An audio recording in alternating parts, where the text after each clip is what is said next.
Eshitdingizmi? Yangi Damas motori Gentra'nikidan ham kuchli ekan. Nimaga unaqa deyapsiz o'zi? Chunki Gentra va Cobalt motoriga haqiqiy konkurent ekan. Ikkalasi ham 1.5 don, kompressiya nisbatlari ham teng. Hatto Damas aylanish momenti ozgina yuqori ham. Lekin motorning ustida turgan P-Tech bilan DVVT yozig'iga tushunmadim. Bu nima degani o'zi? P-Tech aslida S-Tech asosidagi motor, ya'ni ikkalasining ham ichi deyarli bir xil. Faqat P marketing nomi. Performance, ya'ni kuchli modelligini bildiradi. Faqat DVVT texnologiyasi Gentra'da yo'q. Yangi chiqqan Cobaltda esa bor. Bundagi DVVT'da ikkala raspberry valve, ya'ni ham kirish, ham chiqish klaplari nisbatan kattaroq burchakda ochilib ham yopiladi. Shuni deb past va o'rta oborotlarda Gentra'dan ham ustunlik qiladi.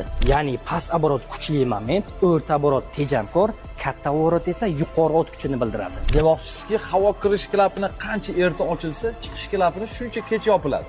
Shuni hisobiga motor ko'proq havo oladi. Siz tushundimmi?